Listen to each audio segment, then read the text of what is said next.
اچھا، اب شادی کے بعد کچھ ریکویسٹس میں نے ہسبینڈ سے کرنی ہیں، کچھ ریکویسٹس بیوی سے کرنی ہیں، جو بیوی ہیں. اب دیکھیں، مرد چونکہ ہیڈ آف دا فیملی ہے تو وہ یہ نہ سمجھے کہ میں ڈکٹیٹر ہوں. نو، وہ صرف گھر کے نظم کے لیے، ڈسپلن کے لیے اللہ نے اس کو ویسا رکھا. اس کو چاہیے کہ وہ ڈیموکریٹک جمہوری نظام پر وہ اپنا ادارہ چلائے. یعنی کہیں کوئی ایشو ہے، کوئی بات ہے، تو اس کو عقلی دلائل کے ساتھ ایک دوسرے کے ساتھ ڈیبیٹ کریں، ایک دوسرے کے ساتھ گفتگو کریں. یہ کہنا کہ جی میں نے کہہ دیا تو بس. وہ مجھے یاد ہے ایک مووی تھی بڑی مشہور، شاہ رخ خان اور امیتابھ بچن کی، کبھی خوشی کبھی غم. اس میں بہرحال امیتابھ بچن کا ایک کیریکٹر ہے، وہ باپ بنا ہوتا ہے اور اس کی بیوی جائے بہادری میں. تو وہ امیتابھ بچن کا ایک ہی ڈائلاگ ہوتا ہے، میں نے کہہ دیا نا بس. تو وہ بیچاری وہ پہ مان لیتی ہے، وہ بات صحیح ہے غلط ہے. تو یہ بہرحال نہیں ہونا چاہیے. ایک اچھے خاندان، اچھے مرد اور عورت کی یہ نشانی ہے کہ وہ ایک دوسرے کا لحاظ کریں گے ہر لحاظ سے. اور دیکھیں، میں ایک اور عرض کروں، جب آپ ہیڈ آف دی انسٹیٹیوشن ہو، آپ کے اوپر زیادہ ذمہ داری ہے کہ جو آپ کی رعایا ہے یا آپ کے نیچے جو ہیں وہ آرام دہ زندگی گزاریں، وہ آپ کی عین ذمہ داری ہے. اسی لیے قیامت کے دن یہ یاد رکھیے، جو سب سے پہلا شخص آپ کے سامنے کھڑا ہوگا حساب کے لیے، وہ آپ کی بیوی ہوگی، کیونکہ وہ دن رات کا ساتھ ہے. وہ سب سے پہلے وہ سامنے آئے گی. تو اس وقت دعا کریں کہ وہ بیوی کہے کہ اس نے میرا خیال اچھا رکھا ہے. اتنی ضروری بات ہے جیسی میں نے عرض کی ہے، یہ ایسے ہی ہوگا. اس کے لیے we should be very careful. اچھا، دوسری بڑی ایک ہے بات کہ مرد یہ سمجھتا ہے چونکہ میں ہیڈ آف دا فیملی ہوں، میں کماتا ہوں، تو سارے گھر کے کام عورت ہی کرے گی، صفائی بھی کرے گی، برتن بھی مانجے گی، پتہ نہیں کپڑے بھی استری کرے گی، سب کچھ. یہ اسلام کا تقاضا نہیں ہے. یہ میں خواتین کو کہنا چاہتا ہوں، اللہ نے بالکل بھی یہ تقاضا نہیں کیا کہ آپ گھر کے کام اس طرح کریں. یعنی ایک مل جل کر آپ ضرور کر سکتے ہیں. یعنی اگر دونوں مرد اور عورت، میاں بیوی دونوں کما رہے ہیں، تو پھر دونوں اپنے جو یہ گھر کے کام ہیں اس کو ڈسٹریبیوٹ کر لیں. چلے مرد اگر کما رہا ہے، عورت گھر پہ ہے، تو وہ کچھ کام سنبھال لے. یہ بڑے ایمیکیبلی ہونا چاہیے. ایک اور بڑی امپورٹنٹ پوائنٹ ہے کہ respect the privacy of your wives. یہ میں مردوں سے عرض کر رہا ہوں، میاں سے. دیکھیں، آپ کی بیوی ہیں جس سے آپ کی اب شادی ہوئی، اس کی اپنا ایک مزاج ہے. وہ مزاج لے کے آپ کے پاس آئی ہے. مثال کے طور پہ اس کا مزاج ہے وہ دوپہر کو سوتی ہے 1 گھنٹہ اور آپ بالفرض نہیں سوتے، تو وہ آپ نے اس کی پریویسی کو کیٹر کرنا ہے. اگر وہ سوتی ہے تو اس کو سونے دیں. اور کوئی ایسی ہیبٹس ہیں اس کی تو اس کو برداشت کرنا سیکھیں. یہ امپورٹنٹ بات ہے. اپنی اوپر وہ نہیں، آپ نے اس کے اوپر یعنی اس جو سونے کا ٹائم ہے آپ کہہ رہے ہیں کہ مت سوئے، ایسا نہیں ہونا چاہیے. بڑا امپورٹنٹ پوائنٹ ہے ریلیجس ویوز. آپ کو شادی کے بعد آپ کے اندر ایک مذہبی رجحان پیدا ہوا، جس میں کیا کیا آپ نے کہ آپ نے اپنا حلیہ چینج کر لیا. ہوتا ہے نا، حلیہ چینج کر لیتے ہیں. مثلاً کلین شیو ہیں، داڑھی نہیں ہے، اور آپ نے اس کی وجہ سے داڑھی لمبی رکھ لی، کوئی ٹوپی پہن لی، کوئی مختلف ڈریس آپ نے کر لیے، جو آپ کی بیوی کہ وہم و گمان بھی نہیں کہ میں نے ایسے مرد سے شادی کی ہے. میں آپ سے عرض کرنا چاہتا ہوں، یہ آپ نے اپنی بیگم صاحبہ سے اجازت لینی ہے. یاد رکھیے.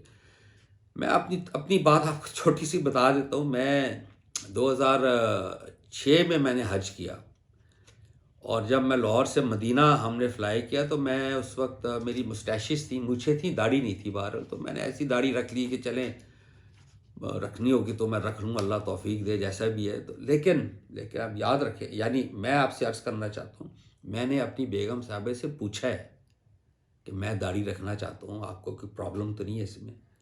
تو وہ مان گئی. انہوں نے بہرحال کہا کہ آپ ٹرمڈ رکھا کریں. تو ٹھیک ہے. اگر میں آپ سے عرض کرنا چاہتا ہوں، اگر وہ کہتی ہے اس وقت کہ نہیں نہ رکھیں، میں نے داڑھی نہیں رکھنی تھی.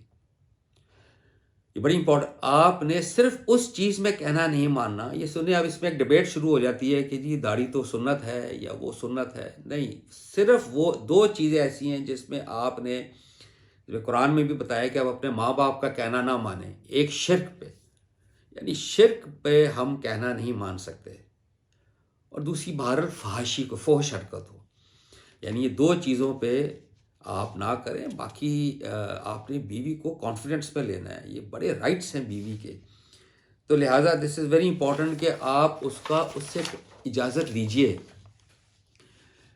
another very important point، very important, میاں فیتھفل رہے، وفادار رہے اپنی بیوی کے ساتھ.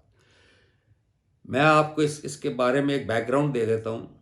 جو اصل امتحان ہے ہماری ایگزسٹنس کا، یعنی اس وقت آپ اور میں جو زندہ ہیں اور انجوائے کر رہے ہیں، ہمارے دو امتحان ہیں، صرف دو امتحان.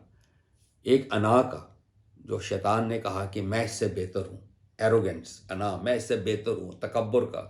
دوسرا زنا کا، سیکشول اٹریکشن کا. حضرت آدم علیہ السلام نے یہ جو کہا جاتا ہے نا کہ انہوں نے وہ درخت کا پھل چکھ لیا اور پھر انہوں نے اپنے ننگے جسم درخت کے پتے سے ڈھانکنا شروع کر دیے، وہ دراصل سیکشول ایکٹ تھا. یعنی میاں بیوی ہی تھے، اللہ نے امتحان لینے کے لیے ان کو روکا کہ آپ نے یہ کام ابھی نہیں کرنا. جیسے رمضان میں ہوتا ہے، آپ میاں بیوی اپنے ازدواجی تعلقات قائم نہیں رکھتے روزے کی حالت میں، یا اعتکاف میں فار دیٹ میٹر. اسی طرح کا امتحان تھا، اللہ نے امتحان سے گزارنا تھا. شیطان، یہ سورہ طٰہٰ ہے، 20 سورہ میں ذرا پڑھیے آپ. یہ شیطان آیا، اس نے ایگزیکٹ اسی جگہ سے آدم کو یعنی اپروچ کیا کہ اللہ تو تمہیں ہمیشگی کی زندگی دینا ہی نہیں چاہتا، لیکن اگر تم اس درخت کا پھل چکھ لو گے تمہیں ہمیشگی مل جائے گی. یعنی کیا ہمیشگی؟ اس کا مطلب ہے کہ کیا اگر انہوں نے سیب کھایا تو وہ زندہ ہوں گے حضرت آدم؟ نہیں، یعنی وہ نسل ہوگی ان کی، نسل در نسل. تو باپ کا نام زندہ، حوا کا نام زندہ رہا. اس لیے اس میں ہے کہ جب وہ پھل چکھا تو ننگے جسم، یعنی they committed that act of sexual act، اور اس پہ ایک دم they realized we made a mistake. تو اس پہ انہوں نے پھر یہ بڑی مشہور دعا پڑھی جو ہم پڑھتے ہیں، ربنا ظلمنا انفسنا وَإِن لَّمْ تَغْفِرْ لَنَا وَتَرْحَمْنَا لَنَكُونَنَّ مِنَ الْخَاسِرِينَ. اللہ نے پھر معاف کر دیا.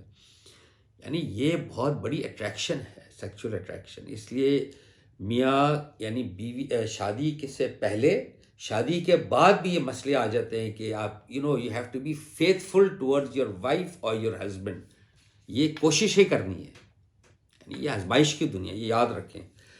ایک اور چیز دیکھیں، آپ کی جو بیوی ہے ان کی کچھ پازیٹیو عادات ہیں، ان کو آپ ضرور چیرش کیا کریں، اس کو ایکنالج کیا کریں. کچھ ایسی عادات ہو سکتی ہیں جو آپ کو پسند نہیں ہیں، اس پہ خاموشی اختیار کیجیے. نو ون از پرفیکٹ، آپ بھی پرفیکٹ نہیں ہیں، آپ کی بیگم بھی پرفیکٹ نہیں ہے. ایک بڑی انٹرسٹنگ حدیث ہے حضور علیہ السلام کی، میں آپ کے سامنے پیش کرنا چاہتا ہوں. بڑی مزیدار ہے لیکن اس کو بہت غلط معنی لیا جاتا ہے، تو میں آپ کے سامنے اس کا ایک پہلو رکھ دیتا ہوں. حضور علیہ السلام نے فرمایا کہ جو عورت ہے وہ پسلی کی ہڈی کی طرح ہے. پسلی کی جو ہڈی ہوتی ہے، ربس، وہ اس طرح ہوتی ہے ٹیڑھی. اس کو سیدھا کرنے کی کوشش نہ کرو. اس کا یہ مطلب نہیں کہ وہ ٹیڑھی بنی ہے کہ اس کا دماغ ٹیڑھا ہے، وہ پاگل ہے، نعوذ باللہ، یہ مطلب نہیں ہے. اس کا مطلب ہے کہ وہ ایک فطرت پہ بنی ہے. اگر تم اس کی فطرت کو ٹھیک کرنے کی کوشش کرو گے تو وہ ٹوٹ جائے گی. یہ اس کا مطلب. بڑی پیاری بات حضور علیہ السلام نے فرمایا، عورت کو عورت ہی جانیے. میں آپ کو حضور علیہ السلام کا ایک بڑا خوبصورت واقعہ بتا دیتا ہوں. دیکھیے حضور علیہ السلام بیویوں کے ساتھ کیسے معاملات کرتے تھے. وہ عصر اور مغرب کے درمیان مختلف اپنے بیویوں کے حجروں میں جاتے تھے. اب عورت یہ یاد رکھیں. تو ایک بار یہ ہوا کہ وہ ایک اپنی بیوی سے جب دوسری بیوی کے گئے تو پہلی بیوی نے ایک کوئی چیز، کھیر سمجھ لے، کوئی پیالے میں بھیج دی. پتہ نہیں کھیر تھی کہ نہیں، میں غلط نہ کہوں، لیکن پیالے میں کچھ بھیج دیا. حالانکہ وہ ادھر سے باری ہو چکی تھی، ادھر بھیجا تھا. حضور علیہ السلام نے ہاتھ مار کے وہ پیالہ گرا دیا، جیسے غلطی سے گر گیا، اور ویسے ایک پیالہ اس ملازم کو دے دیا کہ یہ جا کر دے آؤ، as if I have eaten it.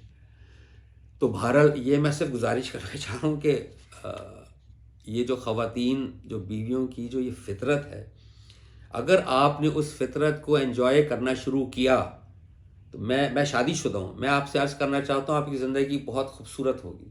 جیسی ہیں ان کو ویسا رہنے دیں اور مل جل کے زندگی گزاریں.